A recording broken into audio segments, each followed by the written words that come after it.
دماغ سے جنسی خیالات نکالنے کا عمل۔ ایک صحابی حضرت علی رضی اللہ تعالی عنہ کے پاس آئے اور کہنے لگے، اے علی، آپ علم کا دروازہ ہے تو خدارا مجھے اس بات کا حل بتائیں کہ جب میرے دل میں برے خیالات آئیں اور کسی کے ساتھ جنسی، بسم اللہ الرحمن الرحیم، السلام علیکم ورحمۃ اللہ وبرکاتہ، شیطان انسان کو ہر وقت اپنے شکنجے میں لانے کی کوشش کرتا رہتا ہے۔ جب شیطان بندے پر حاوی ہو جاتا ہے تو اس بندے کے ذہن میں مختلف قسم کے وسوسے پیدا کرتا ہے۔ وہ ہر طرح سے انسان کے دل و دماغ میں ایسے خیالات پیدا کرتا رہتا ہے کہ انسان کو اللہ تعالیٰ کی راہ پر چلنے سے دور کرو۔ شیطان انسان کے دل میں کبھی ایسے خیالات لاتا ہے کہ اللہ کون ہے، اس کو کس نے پیدا کیا، اللہ کا وجود ہے یا نہیں۔ کبھی انسان کے دل میں نماز ادا کرتے ہوئے مختلف خیالات آتے ہیں اور کبھی بیماری کی حالت میں انسان وسوسے کا شکار رہتا ہے۔ کبھی ہم اپنے روزمرہ زندگی کے کاموں سے تنگ آ کر سوچتے ہیں اور کبھی غربت کی حالت میں ہم کو پریشان ہوتے ہیں۔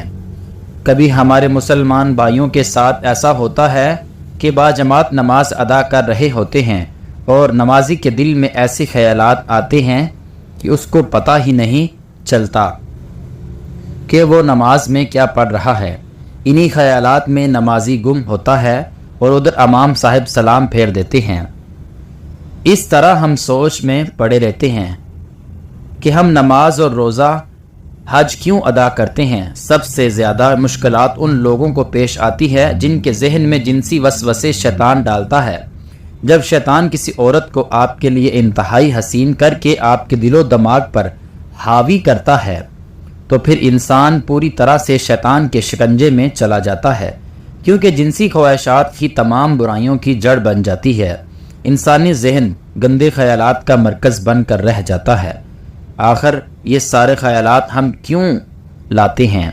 ان خیالات کے بارے میں اسلام کا کیا حکم ہے کہ اگر یہ خیالات ہم پر حاوی ہو جائیں تو ان کا حل کس طرح کیا جائے؟ آئیں پہلے ہم احادیث مبارکہ سے ان خیالات کے بارے میں جاننے کی کوشش کرتے ہیں اور آخر میں یہ واقعہ سنائیں گے کہ جب ایک شخص نے آ کر حضرت علی رضی اللہ تعالی عنہ شیر خدا کو بتایا کہ میرا ذہن گندے خیال کا مرکز بن چکا ہے۔ ناظرین گرامی، حضرت ابو ہریرہ رضی اللہ تعالی عنہ سے روایت ہے کہ صحابہ اکرام میں سے کچھ لوگ رسول اللہ صلی اللہ علیہ وسلم کی خدمت میں حاضر ہو کر عرض کرنے لگے، ہم اپنے دلوں میں کچھ خیالات ایسے پالتے ہیں کہ ہم میں سے کوئی ان کو بیان نہیں کر سکتا۔ رسول اللہ صلی اللہ علیہ وسلم نے کہا، واقعی تم اس طرح پاتے ہو، یعنی ان خیالات کو گناہ سمجھتے ہو؟ صحابہ نے عرض کیا، جی ہاں۔ تو رسول اللہ صلی اللہ علیہ وسلم نے فرمایا، یہ تو واضح ایمان ہے۔ اس احادیث کی وضاحت کچھ اس طرح کرتے ہیں کہ صحابہ کے اس جملے یعنی ہم اپنے دلوں میں کچھ خیالات ایسے پاتے ہیں کہ ہم میں سے کوئی ان کو بیان نہیں کر سکتا، اس کا مطلب یہ ہے کہ ہم اپنے دلوں میں بری چیزیں پالتے ہیں۔ مثلا اللہ کو کس نے پیدا کیا، وہ کیسا ہے اور کس چیز سے بنا ہے، اور اس طرح کی وہ چیزیں کہ اس کا بیان کرنا مشکل ہے۔ اسی لیے ہمیں معلوم ہے کہ یہ فتنہ باتیں ہیں اور ان میں سے کوئی چیز بھی ایسی نہیں کہ ہم اس پر عقیدت رکھیں، بلکہ ہم جانتے ہیں کہ اللہ کریم ہے، ازل سے ہے، ہر چیز کا خالق ہے، مخلوق نہیں ہے۔ تو ایسے خیالات جو ہمارے دل میں آتے ہیں ان کا کیا حکم ہے؟ رسول اللہ صلی اللہ علیہ وسلم نے یہ جواب دیا، یہ تو سری ایمان ہے، اسی لیے کہ تم ان وسوسوں کو دل میں پانے کے بعد جھڑک دیتے ہو اور اس کو برا سمجھتے ہو تو یہ تمہارے ایمان کی علامت ہے۔ لہٰذا ان خیالات اور وسوسوں سے پریشان نہ ہو، اور ان کا علاج یہ ہے کہ ان کی طرح بالکل دھیان نہ دیا جائے۔ بعض علماء اکرام نے وسوسوں میں مبتلا اشخاص کی تسلی تسکین کے لیے کہا ہے کہ جس طرح چور اس گھر میں جاتا ہے جہاں کچھ مال ہوتا ہے، اسی طرح جس دل میں ایمان ہوتا ہے شیطان وہاں آ کر ہی وسوسے ڈالتا ہے۔ برے خیالات کا آنا شیطان کا ایک عمل ہے۔ شیطان وسوسوں کے ذریعے انسان کو اپنے رب سے دور کرنے میں ہمیشہ ہی کوشش میں لگا رہتا ہے، اور قیامت تک شیطان انسانوں کے دلوں میں وسوسے پیدا کرتا رہے گا۔ اس کی کوشش یہ ہوگی کہ یہ انسان رحمان کو چھوڑ کر شیطان کی باتوں کو ہی مانے۔ حدیث محمدی صلی اللہ علیہ وسلم ہے کہ خدا کا لاکھ لاکھ شکر ہے شیطان کے جال کو وسوسے کی حد تک محدود کر دیا گیا ہے، اس سے آگے شیطان کو بڑھنے کی اجازت قطع نہیں دی گئی۔ احادیث پاک میں ہے کہ نبی کریم صلی اللہ علیہ وسلم اللہ پاک میری امت کے لوگوں کے دلوں میں وسوسے پیدا کرنے کو درگزر فرما دے اور انسان کو نیک کام کرنے کی توفیق دی گئی ہے۔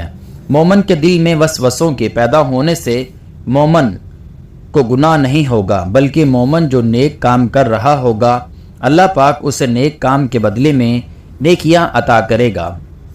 جو لوگ ہر وقت خیالات میں گم رہتے ہیں ایسے لوگ دوسرے کاموں میں سست ہو جاتے ہیں اور ہر وقت وسوسوں میں ہی رہتے ہیں اور سوتے اٹھتے لیٹتے بیٹھتے گھر سے باہر جاتے گھر میں داخل ہوتے شریعت کے خلاف وسوسوں میں لگے رہتے ہیں۔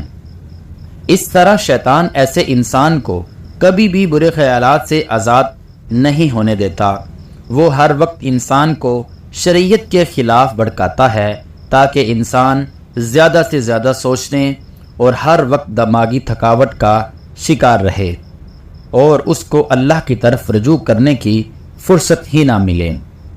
حضرت ابو ہریرہ سے روایت مروی ہے کہ رسول اللہ صلی اللہ علیہ وسلم نے فرمایا، ہر انسان کے پاس شیطان حاضر ہوتا ہے اور اس کو ان خیالات میں مبتلا کر دیتا ہے۔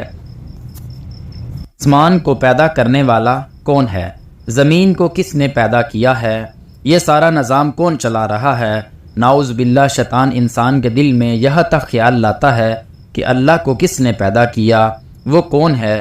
اگر انسان پر شیطان اتنا حاوی ہو جائے تو اس شخص کو چاہیے کہ اللہ سے دعا کرے، اے اللہ مجھے شیطان مردود سے چھٹکارا عطا فرما۔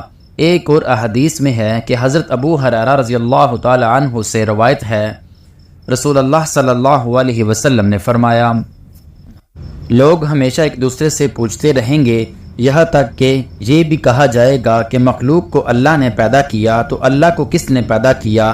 جو آدمی اس طرح کا کوئی وسوسہ اپنے دل میں پائے تو وہ کہے میں اللہ پر ایمان لایا۔ ایک روایت میں یہ اضافہ ہے کہ اللہ اور اس کے رسول پر ایمان لایا۔ یہ بات یاد رہے کہ شیطان انسان پر اس وقت بہت زیادہ حاوی ہو جاتا ہے جب ہم اپنے ایمان کا دامن چھوڑنا شروع کر دیتے ہیں۔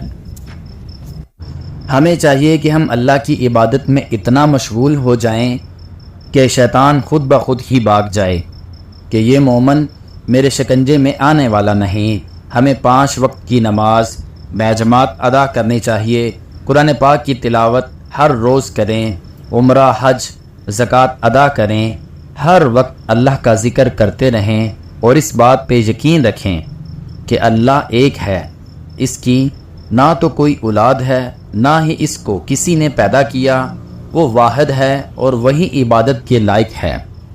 حضرت محمد صلی اللہ علیہ وسلم آخری نبی ہیں، زندگی اور موت دینے والا صرف اللہ ہے۔